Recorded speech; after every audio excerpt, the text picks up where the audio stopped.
রবের দরবারে পয়গম্বর হযরত ইউনূস ডাকতে শুরু করলেন, আল্লাহ ইলাহা ইল্লা আনতা সুবহানাকা ইন্নী কুনতু মিনাজ জালিমিন।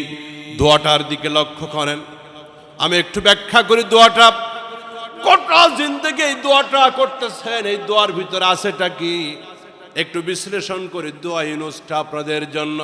আল্লাহর নবী বলেন, বিপদগ্রস্ত হয়ে মুসিবতে পড়ে আল্লাহর কোন বান্দা বান্দি হযরত ইউনূস আলাইহিস সালাম যে দোয়া করেছিলেন, ওই দোয়া আল্লাহর কোন বান্দা বান্দি যদি করতে পারে, রব্বুল আলামিন তার বিপদ পেরেশানি দূর করে দিবেন।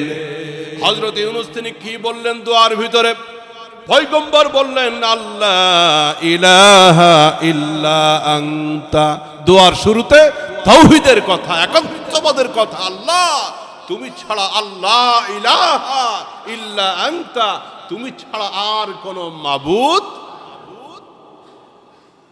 একসাথে বলেন তাহলে দোয়া ইউনূসের প্রথম অংশে তাওহীদের কথা, শিরক মুক্তির কথা। আল্লাহ আকাশের নিচে জমিনের উপরে আইনদাতা, বিধানদাতা, শাস্তিদাতা, সুখদাতা, রিজিকদাতা, ইজ্জতদাতা আল্লাহ, তুমি ছাড়া আর কেউ